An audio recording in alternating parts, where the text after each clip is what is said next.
கடகராசி அன்பு சொந்தங்களுக்கு வணக்கங்க. கடகம் அப்படின்னாவே எந்த ஒரு விஷயத்தையுமே ரொம்ப துடிப்போடவும், ரொம்ப ஆர்வத்தோடவும் ஒரு விஷயத்த செஞ்சு முடிப்பீங்க. அதே மாரி சட்டுன்னு உணர்ச்சி வசப்பட்டுருவீங்க. ஏமாற்றத்த தாங்கிக்கவே முடியாது. ஒருத்தங்க ஏமாத்திட்டாங்க அப்படின்னா, உடனே அழுதுருவீங்க. இல்லைன்னா அவங்க மேல கோவத்த காட்டணும்னு சொல்லிட்டு ரொம்ப கத்த ஆரம்பிச்சுருவீங்க. என்ன பண்றோங்கிறதே புரியாத அளவுக்கு. ஆனா கடகத்த பொறுத்தவரைக்கும், ஆ ரொம்ப நல்லவங்க. பாசத்துக்கு கட்டுப்பட்டவங்க.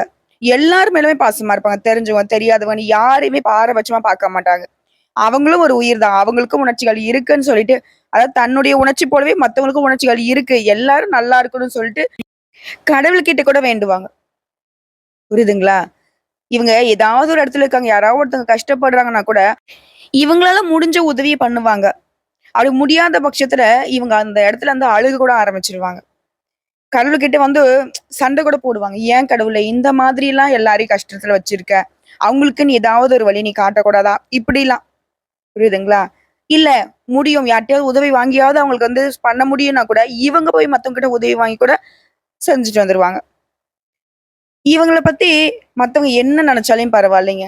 ஆனா ஒண்ணே ஒண்ணு தான் நெனைக்க முடியும். என்ன தெரியுமா? பொறாமப்பட முடியும். ஏன்னா, இவங்களுடைய குணம் அப்படி. செய்யக்கூடிய வேலையில கரெக்ட்டா இருப்பாங்க. தப்பு தண்டா பண்ண மாட்டாங்க.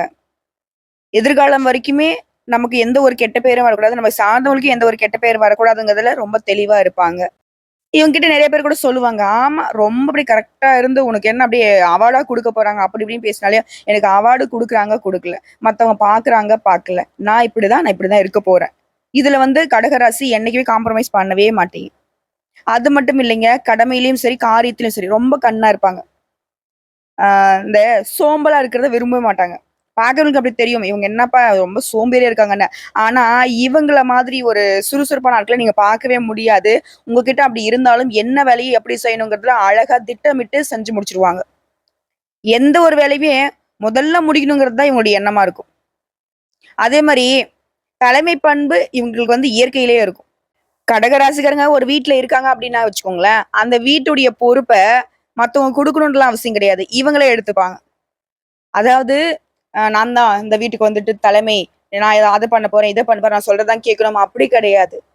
வீட்டுடைய பொறுப்ப எப்படி எடுத்துப்பாங்கன்னா, வீட்டுல இருக்கவங்களுடைய தேவைகளை பார்த்துக்கிட்டு, வீட்டுடைய கௌரவத்த காப்பாத்துறதுல, அது மட்டும் இல்லாம வீட்ல இருக்கக்கூடிய ஒவ்வொரு விஷயத்தையுமே உன்னிப்பா கவனிச்சு, அத கட்டுக்கோப்பா வச்சுக்கிறதுல கடகத்திற்கு அலாதி பிரியம் உண்டு. தன்னுடைய தேவைகள கூட விட்டுடுவாங்க. குடும்பத்துக்கு ஒண்ணுன்னா. அதே மாரி கடகராசிக்கு அப்பா, அம்மா, கூட பொறந்தவங்கன்னா ரொம்ப இஷ்டம். எல்லார் மீதும் அதீத பாசம் கொண்டிருப்பாங்க. இவங்களுக்கு இந்த புரளி பேசுறது, இந்த பொறாமப்படுறது, ஆ அதே மாரி மத்தவங்கள வந்து இழிவா பேசுறது, ஆ நான் அப்படி இப்படின்னு சொல்லிட்டு ஒரு மாரி தூக்கலா பேசுவாங்க பார்த்தீங்களா? அவங்களலாம் விட்டு விலகி நிப்பாங்க. இன்னும் சிம்பிளா சொன்னாக்க எளிமைய மட்டும் விரும்புவாங்க. பெரிய விஐபி இவங்க கிட்ட வந்துட்டு பேசினா கூடங்க, இவங்களுக்கு அவங்க கிட்ட பேசுறது கம்ஃபர்டபுளா இருக்காது. சாதாரணமா இருக்கிறவங்க கிட்ட தான் போய் பேசுவாங்க. பட் இவங்களே ஒரு விஐபியா இருந்தா கூட சரிங்க, வீட்ல வேலை செய்றாங்க பார்த்தீங்களா? அவங்க கிட்ட கூட தன் குடும்பத்துல ஒருத்தவங்க மாதிரி தான் நடந்துப்பாங்க. ஸோ கடகம் அப்டின்னாவே கண்ணியமான பேச்சுக்கும், பழக்கவழக்கத்துக்கும் சொந்தக்காரங்க. இந்த ராஜா ராஜான்னு சொல்லுவாங்க இல்லையா? அந்த ராஜ கலை வந்துட்டு கடகத்துக்கிட்ட மட்டும் தான் நீங்க பார்க்க முடியும். எளிமையின் சிகரம்னு இவங்கள சொல்லி முடிக்கலாங்க. இப்படிப்பட்ட குணாதிசயங்கள் கொண்ட கடக ராசிக்கு தலைப்பு பார்த்திருப்பீங்க. 50 ஆண்டுகளுக்கு பிறகு உங்களுடைய கதவை தட்டக்கூடிய இந்த கஜகேசரி யோகத்தினால கடகம் உங்க சொந்த பந்தங்கள்லாம் புரளி பேச போறாங்க. ஆல்ரெடி கடகத்த வந்து பாத்தீங்கன்னாக்க, நான் முன்னாடி சொன்னதுதான். எப்படிதான் இவன் மட்டும் நல்லா இருக்காளோ? இவன் மட்டும் இப்படி நல்லா இருக்கானோ தெரியல. எதுவுமே இல்லாத மாரி இருக்கான். கடைசியில பார்த்தா எப்படிதான் அப்படி இங்கேயும் சும்மா இருக்கிற மாரி இருக்காங்க. கடைசியில அ எல்லாமே செஞ்சுட்டு மொத்த பேரும் அவங்களுக்கு தான் போகுது. இப்படிலாம் பேசுவாங்க இல்லையா? அது இன்னும் கொஞ்சம் தூக்கலா பேசுவாங்க. என்னப்பா இவ்ளோ காசு பணம் வச்சிருக்காங்க. இங்க வீடு வாங்கியிருக்காங்க. இங்க சொத்து வாங்கியிருக்காங்க. அவங்க குடும்பமே பாரேன், எவ்ளோ நல்லா இருக்காங்க. குடும்பத்துல இருக்கவங்க எல்லாருக்குமே எல்லாமே இந்த பொண்ணு செஞ்சிருக்குப்பா. குடும்பத்துல இருக்க எல்லாருக்குமே இந்த பையன் செஞ்சிருக்குப்பா. பாரேன் வெளிநாட்டுக்குலாம் போறாங்க. இப்படி மத்தவங்க புரளி பேச போறாங்க. சொந்த பந்தங்கள்லாம் அப்படியே வயித்தெரிச்சல்ல உட்கார்ந்திருக்க போறாங்க. இந்த அளவுக்கு நீங்க நல்லா இருக்க போறீங்க. புரியுதுங்களா? இனி உங்கள பத்தி நீங்க பேச வேணாங்க. ஊரே பேசும். நல்லா இருக்கீங்க அப்படிங்கிற வகையில எப்படி வேணா பேசும். இந்த செலிபிரிட்டீஸ்லாம் வந்து பாத்தீங்கன்னா, மத்தவங்கள சமாளிக்கணும் இல்லையா? அந்த வகையில கடக ராசிக்காரங்க மாறிக்கோங்க. ஏன்னா மத்தவங்களுக்கெல்லாம் நீங்க ஒரு சிம்ம சொப்பனமா வலம் வரப்போறீங்க. சிங்கம் ஒன்று கூறப்பட்டதே, அதுக்கு நல்ல காலம் பொறந்துருச்சு நேரம் அப்படிங்கிற மாதிரி எல்லாமே உங்களுக்கு சாதகங்க. கடகத்த இத்தன நாளா கண்ணீரும் கம்பளையுமா பார்த்தவங்க, இனியா அப்படி அப்படி கெத்தா பார்க்க போறாங்க. சந்தோஷமா இருக்க போறீங்க. இந்த கடகத்துக்கு இன்னொரு விஷயம் இருக்குங்க. ஒருத்தங்க வந்து பார்க்குறாங்க அப்படின்னா, சிம்பிளா இருப்பாங்க. ஒருத்தங்க வந்து ரொம்ப கவனிச்சுக்கிட்டே இருக்காங்க அப்படின்னாக்க, கொஞ்சம் அவங்கள வெறுப்பேத்துற மாரி, வேற மாரி ஸ்டைல் பண்ணிடுவாங்க. ரொம்ப சாதாரணமா ட்ரெஸ் பண்ணுவாங்க. ஆனா மத்தவங்களுடைய கண் அப்படியே கவர்ற மாரி தான் இருக்கும். கண் அழகர்கள் இவங்க. ஆண்களாகட்டும், பெண்களாகட்டும் கண்ணுலயே அப்படியே வந்து மத்தவங்கள சொக்கி எடுத்துருவாங்க. ஆப்போசிட்ல இருக்கிறவங்க மறுவார்த்தை பேசக்கூடாது. இவங்களுடைய பாடி லாங்குவேஜ் தான் இவங்களுக்கு வந்து பிளஸ்ஸே. அப்படியே மனசளவுல பழகிட்டாங்க அப்படின்னா, கடகத்த விட்டு பிரியறதுக்கு யாருக்குமே மனசு வராது. ஏங்க வைக்கிறதுல கடகம் வந்து வெற்றியாளர்கள் தான். ஆனா யாரையுமே தப்பான கண்ணோட்டத்துல இவங்க வந்து இது பண்ண மாட்டாங்க. பாசத்துல, பழக்கவழக்கத்துல. இவங்களுடைய பாசம் வந்து நிரந்தரமா வேணும்னு நினைப்பாங்க. ஆனா கடகம் என்ன பண்ணுவாங்கனாக்க, யார்கிட்டயுமே வந்து பாத்தீங்கன்னாக்க, ஒரே மாதிரி தான் இருப்பாங்க. யாரையும் சொந்தம் கொண்டாடவும் மாட்டாங்க. யாரையும் வெறுத்து ஒதுக்கவும் மாட்டாங்க. இதனால தான் கடகம் இப்ப வரைக்கும் வந்து பாத்தீங்கன்னா, எல்லாருக்கும் புடிச்சவங்களாவும் இருக்கு. எல்லாரும் பொறாமப்படக்கூடிய வகையிலுமே பயணம் பண்ணிக்கிட்டு இருக்கீங்க. சரிம்மா, தலைப்பு சொன்னேன். இந்த கஜகேசரி யோகம்னா என்ன? ஃபர்ஸ்ட் அத சொல்லு. அது உண்மைதான். உன் சொந்தக்காரங்கனாக்கா, நான் ரூ. 1 இல்லன்னா கூட என்கிட்ட ரூ. 1,00,00,000 இருக்குன்னு தான் சொல்லிக்கிட்டு இருக்காங்க. நான் உண்மைய சொன்னாலே நம்ப போறதில்ல. இப்போ நான் சொல்றேங்க, நீங்க 1,00,00,000 இல்ல. பல கோடிக்கு அதிபதியா மாறதுக்கான யோகம் கூட உங்கள தேடி வந்திருக்கு. 1 யோகம், 2 யோகம் இல்ல. யானை மீது சிங்கம் உட்கார்ந்த யோகம். யானை பலமான விலங்கு. சிங்கம் அத விட காட்டுக்கு ராஜா. சோ யானை மீது சிங்கம் உட்கார்ந்து நகர்வலம் வந்தா எப்படி இருக்கும்? கடகராசிக்காரங்க அப்படிதான் இருக்க போறீங்க. ஆண்டியும் அரசனாகக்கூடிய யோகம். இந்த யோகத்த நாங்க ஜோதிடத்துல என்ன சொல்லுவோம் தெரியுங்களா? மிகப்பெரிய யோக பலன்களை அள்ளி கொடுக்கக்கூடியது. அதாவது வியாழனும் சந்திரனும் இணையறது கஜகேசரி யோகம். அதாவது குரு பகவானும் சந்திர பகவானும் இணைவதனால இந்த யோகம் உருவாகுது. இந்த யோகம்ங்கிறது எப்படின்னா, ஒரு மனுஷனுக்கு ஜாக்பாட் அடிச்சுச்சுன்னா, குப்பமேட்ல இருக்கிறவங்களும் திடீர்னு பார்த்தா கோபுர உயரத்துல ஏறி அமர்வாங்க இல்லையா? அதுதான். கஜம் அப்படின்னாக்க யானை, கேசரி அப்படின்னாக்க சிங்கம். பலம் பொருந்திய பல யானைகள் அடங்கிய வனாந்தரத்துல சிங்கம் தனியா ராஜா மாதிரி செல்வாக்கோட இருந்தா எப்படியோ அந்த யோகம் தான் அந்த கடகம். கரெக்டா சொல்றேன் கேட்டுக்கோங்க. உங்களை சுத்தி எவ்வளவு பேர் இருந்தா சரி, அது எப்பேற்பட்ட ஆட்களா இருந்தா சரி, அவங்களுக்கெல்லாம் நீங்க ராஜாவா தனியாளா இருக்க போறீங்க. புரியுதுங்களா? காட்டுக்கே ராஜா, கடகத்திற்கு யாரா ராஜா? அப்படிங்கிற மாதிரி. இன்னொரு ஒரு பெரிய ரிக்வெஸ்ட்டுங்க. கடக ராசிக்காரங்கள கொஞ்சம் அப்படியே பொன்முருவுலோட கொஞ்சம் கெத்தா தான் இருங்களேன். ரொம்ப வந்து சாஃப்ட்டா இருக்கீங்க. அதனால பல பேர் உங்கள அப்படியே கசக்கிடணும்னு பார்த்துட்டு இருக்காங்க. உங்க உண்மை முகத்த தான் கொஞ்சம் அப்படி காட்டுங்களேன். எல்லாரும் ஒதுங்கிருவாங்க. எல்லாரும் நினைச்சிட்டு உங்கள வந்து ஈஸியா அப்படியே ஒரு ஒரு ஒரு சுருட்டு சுருட்டி பாக்கெட்ல போட்டு போயிரலான்னு. ஆனா நீங்க எப்பேர்ப்பட்ட ஆட்கள்ங்கிறது உங்களுக்கும் தெய்வத்துக்கும் மட்டும் தான் தெரியும். கொஞ்சம் பயம் காட்டவும் ஆரம்பிங்க. சோ கடக ராசிக்கு இந்த கஜகேசரி யோகத்தின் மூலம் அதிர்ஷ்டமான பலன்கள் வரக்கூடும். இது நாள் வரைக்கும் நீங்க பட்ட கஷ்டங்கள் எல்லாமே பெரிய பெரிய துன்பங்கள் கூட உங்களை விட்டு விலக போகுது. அவ்வளவுதாண்டா என் வாழ்க்கை முடிஞ்சுடா. இப்படி இருந்த உங்க வாழ்க்கை நிலை கூட இல்ல இல்ல. இப்பதான் ஸ்டார்டிங்ன்ற மாதிரி புதிய வாழ்க்கை துவங்க போகுது.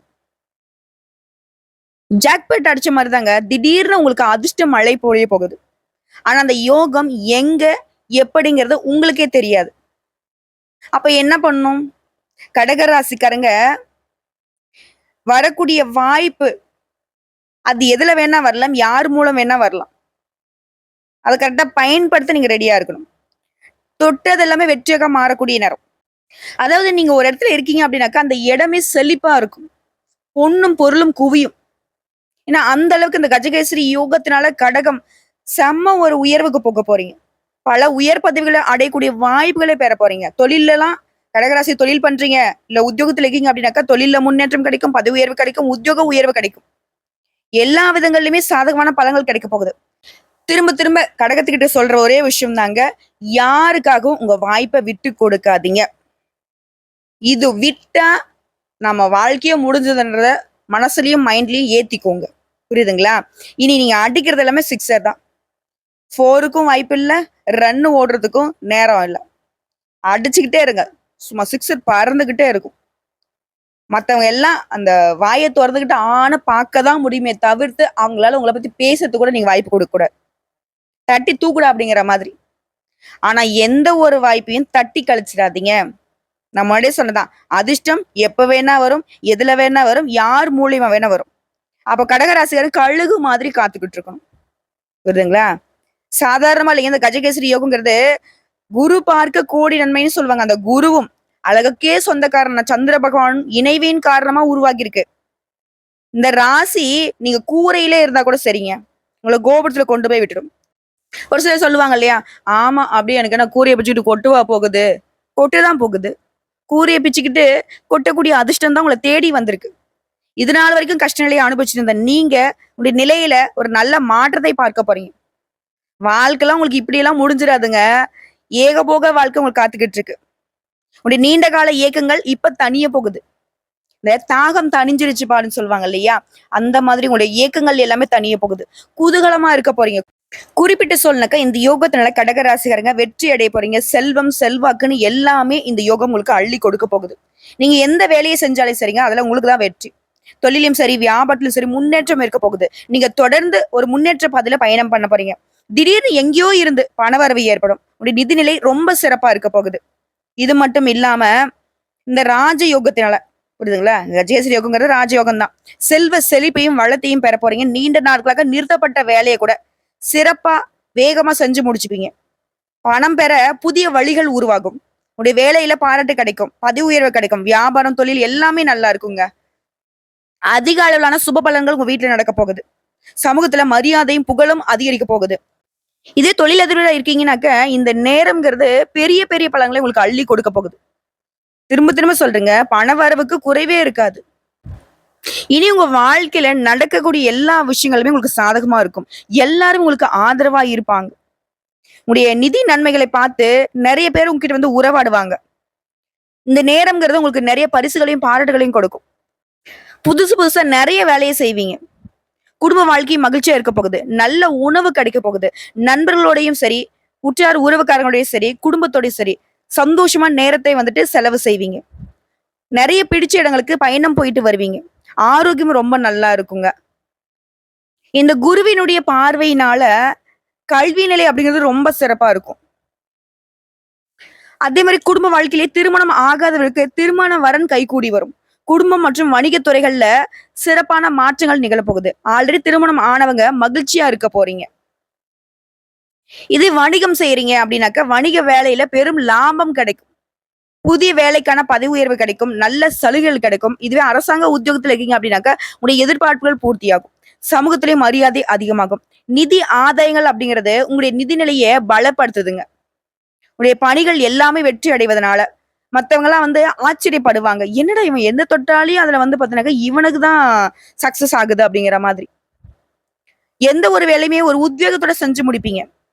அதே ஒரு குடும்ப வாழ்க்கையை பொறுத்திருக்கும் தாயாருடைய ஆதரவின் காரணமா அனுகூலம் உண்டு. அதே மாதிரி முன்னோருடைய சொத்து சம்பந்தப்பட்ட பிரச்சனைகள் எல்லாமே உங்களுக்கு சாதகமா வருங்க. நீங்களே எதிர்பார்த்திருக்க மாட்டீங்க. இவங்களுடைய சொத்துல நமக்கு வரும்னு சொல்லிட்டு.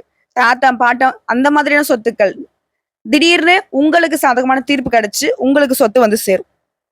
புதுசா ஆடை ஆபரணங்களை வாங்குவீங்க. ஒரு மனுஷனுக்கு அதாவது கடகம் இத்தனை நாளா எதெல்லாம் கஷ்டம்னு நினைச்சீங்களோ, எதுக்கு எதுக்கெல்லாம் நீங்க கண்ணீர் வடிச்சீங்களோ அது எல்லாமே உங்களுக்கு சந்தோஷத்தால நிரம்ப போகுது. ஓகேங்களா? அதே மாதிரி குடும்ப வாழ்க்கையிலேயே வாழ்க்கை துணைய முழு ஆதரவை பெற போறீங்க. உங்களுடைய வாழ்க்கையே மகிழ்ச்சி நிறைந்ததாக இருக்க போகுது. குறைவில்லாத வாழ்க்கைங்க. இத்தனை நாளா வந்துட்டு புரளி பேசினாங்க இல்லையா? உங்களுக்கு எல்லாம் ஒரு குறையும் இல்லைன்னு. இப்ப நீங்களே வந்து வாய் திறந்து சொல்லலாம். ஆமா, எனக்கு ஒரு குறையும் இல்ல. தெய்வம் எனக்கு எல்லாமே கொடுத்திருக்குங்கிறத நீங்க தாராளமா சொல்லலாம். இனி கடகராசி மன அழுத்தத்துக்குள்ள போக வேணாம். தேவையில்லாத சிந்திக்க வேணாம். எல்லாமே ஓகே. உங்களை பாக்குறதுக்கே இன்னும் ஒரு 2 கண்ணு வேணும். அந்த அளவுக்கு குளிர்ச்சி பொருந்திய சந்திர பகவானுடைய ஆதிக்கமும், குரு பகவானுடைய ஆதிக்கமும் உங்க மேல முழுசா இருக்கிறதுனால, அவ்வளவு ஒரு அழகா இருக்க போறீங்க. அவ்வளவு கச்சிதமா உங்களுடைய வேலைய செய்ய போறீங்க. மத்தவங்களுக்குலாம் முன்னுதாரணமா இருக்க போறீங்க. உங்களால முடிஞ்ச அளவுக்கு எல்லாருக்குமே உதவிகள வந்து செஞ்சுகிட்டே இருக்க போறீங்க. உங்களால உங்களுக்கு மட்டுமே சந்தோஷம் இல்லைங்க. உற்றார், உறவுக்காரங்க, நண்பர்கள், அக்கம் பக்கம் வீட்ல இருக்கிறவங்க, தெரிஞ்சவங்க, தெரியாதவங்க எல்லாருக்குமே நன்மைகள் நடக்க போகுது. அதிர்ஷ்டங்கள் கிடைக்க போகுது. இது கடகராசி சேர்ந்தவங்க தேர்வுக்காக தயாராகிட்டு இருக்கீங்க. அதாவது மாணவர்கள பொறுத்தவரைக்கும். இல்ல அரசாங்க உத்தியோகத்துக்கு ட்ரை பண்ணிட்டு இருக்கீங்க. அது தனியார் துறையாகட்டும், அரசாங்க துறையாகட்டும். தேர்வு, கல்வி நிலை அப்படின்னு வந்துச்சுன்னா, வெளிநாட்டுக்கு போகக்கூடிய யோகம் கூட இருக்கு. அதே மாரி அரசாங்க உத்தியோகத்துக்கு முயற்சி பண்ணீங்கன்னாக்கா வெற்றி நிச்சயம். அரசு அதிகாரிகளாக வலம் வருவீங்க. சாதாரண அரசு அதிகாரி இல்லைங்க. மத்தவங்கள அதிகாரம் பண்ணக்கூடிய அளவுக்கு உச்சபட்ச பதவி உயர்வு கூட கிடைக்கும். நல்ல வளர்ச்சி வாய்ப்புகள் உங்கள தேடி வரப்போகுது. அத மட்டும் விட்டுடாதீங்க. கடகம் என்ன பண்ணுவீங்க அப்படின்னா, உங்களுக்கு ஒரு நல்ல வாய்ப்பு வருதுன்னா, பரவால்ல. அவங்களுக்கு விட்டு குடுத்தா அவங்க வாழ்க்கை நல்லா இருக்கும். ஏங்க உங்க வாழ்க்கைய யார் பார்க்கறது? இல்ல பரவால்ல. என் குடும்பத்துல இருக்கவங்க தானே. அவங்களுக்கு நான் குடுத்துடுறேன். அவங்க பார்த்துக்கட்டும். நான் பின்னாடி என்ன பார்த்துக்கிறேன். சரி. அவங்களுக்கு குடுத்துட்டீங்க அப்படின்னா, உங்களுக்கு யார் செய்வா? அத நீங்க பயன்படுத்துறீங்க அப்படின்னாக்கா, நீங்க 10 பேருக்கு செய்ய முடியும். ஆனா, அவங்களுக்கு செஞ்சா அவங்களுக்கு மட்டும் தான் அது பலன். அத ஃபர்ஸ்ட்டு புரிஞ்சுக்கோங்க. ஓகேங்களா? உங்களுடைய பிரச்சனைகள் எல்லாமே மறையுது. அலுவலகத்துல கூட பொறந்தவங்க, பெத்தவங்க எல்லார்கிட்டயுமே உங்களுக்கு ஆதரவு. அதிர்ஷ்டம் உங்க பக்கத்துல இருக்கு. பெரியவங்க சொல்லுவாங்க இல்லையா? "கடவுள் உன் பக்கத்துல இருக்குடா, கஷ்டப்படாத" அப்படின்னுவாங்க இல்லையா? அந்த மாரி தான். இந்த காலகட்டம் அப்படிங்கிறது உங்களுடைய எதிரிகளை எல்லாத்தையுமே பந்தாட போறீங்க. அப்படி ஒரு பார்வை பார்த்தாலே போதும். அவங்கலாம் ஓடி ஒளிய போறாங்க. அதே மாரி இவங்கள நேருக்கு நேரா மோதி வந்து அழிக்க முடியல. திட்டம் போட்டு சூழ்ச்சி பண்ணி முறியடிச்சிடலாம்னு நெனச்சா கூட, நீங்க அவங்களுக்கே தெரியாம வேல பார்த்து வச்சிருப்பீங்க. அவங்களே கன்ஃப்யூஸ் ஆயிடுவாங்க. ஏன்னா அந்த அளவுக்கு கடகம் வந்து நெறைய விஷயங்கள அழகா செஞ்சு முடிக்க போறீங்க. எப்பவுமே நல்லதையே யோசிக்கக்கூடிய கடகத்திற்கு, இனி நீங்களே நெனச்சா கூட கெட்டது நடக்காதுங்க. வருமானத்து அடிப்படையிலும் சரி, நிதி ரீதியாவும் சரி, உங்களுடைய வங்கி இருப்பு அப்படிங்கிறது அதிகமாக போகுது. தொழில்ல வெற்றி பெற போறீங்க. கடினமா உழைப்பீங்க. ஆனா கஷ்டத்த மட்டுமே பார்த்துட்டு இருந்தீங்க. ஆனா இனி அதுக்கு வந்து இடமே கிடையாது. நீங்க சர்வசாதாரணமா ஒரு இடத்துல இருந்தா கூட, அங்க மத்தவங்களுடைய வேலைக்கும் சேர்த்து உங்களுக்கு தான் வந்து கிரெடிட்ஸ் கிடைக்கும். அதாவது உங்களுக்கு தான் பெயர் கிடைக்கும். உங்களுக்கு தான் புகழ் வரப்போகுது. வாழ்க்கையே மகிழ்ச்சியாகவும், அமைதியாகவும் இருக்க போகுது. உடல்நிலையுமே சீரா இருக்கு. மன அமைதிய பெற போறீங்க. கடகம் வந்து ஒரு விஷயத்த யோசிச்சீங்க அப்படின்னாக்கா, ரொம்ப திங்கிங் பண்ணுவீங்க. தூக்கம் இல்லாம, சோறு தண்ணி இல்லாம, ஏன் அப்படி நடந்துச்சு? எதுக்காக அப்படி நடந்துச்சு? நான் எதுவும் பண்ணல. தெய்வமே உனக்கு கண்ணு இல்லையா? இப்படி நெறைய வந்து தெய்வத்துக்கிட்டயும் இவங்களுக்கு மட்டும் தான் மனப்போராட்டம் இருந்துகிட்டே இருந்துச்சு. ஆனா மனசளவுல இல்ல, இல்ல. கனவுல கூட ஒரு சின்ன ஈயெறும்பு கூட கடுகளவு கூட துரோகம் நினைக்காதனாக்க அந்த கடகம் தான். ஆனா பல பேர் பல சூழ்ச்சியால இவங்கள கண்ணீரும் கம்பளையுமா கஷ்டப்படுத்திக்கிட்டே இருந்தீங்க. உங்களுக்கெல்லாம் ஒரு பதில் சொல்றேங்க. கடகம் இனி கஷ்டத்துல ஒரு நாளும் இருக்காது. உங்கள ஒதுக்குனவங்க, உங்கள அசிங்கப்படுத்துனவங்க, அவமானப்படுத்துனவங்களுக்கு அந்த வீடியோ பதிவ வந்து ஷேர் பண்ணி விடுங்க. உங்களுடைய இலக்குகள்ல தெளிவா இருக்க போறீங்க. புதிய நோக்கத்தை நோக்கி பயணம் பண்ண போறீங்க. நிதிநிலையில சிறப்பான வளர்ச்சி இருக்க போகுது. வீடு, மனை வாங்கி வாகன வசதிகள் பெருகி மத்தவங்கலாம் வந்து வயிறு எறியக்கூடிய அளவுக்கு உயர்வுக்கு போக போறீங்க. ஆனா அது உங்களுடைய உழைப்பால. நீங்களே எதிர்பார்க்காத வகையில ஏகபோக வாழ்க்கைக்கு உரிமையாளர்களாக கடகம் மாறப் போறீங்க. வாழ்த்துக்கள். கேட்கவே அருமையா இருக்கு. நீ சொன்ன மாதிரி வரக்கூடிய வாய்ப்ப நான் கரெக்ட்டா பயன்படுத்திக்கிறேன்.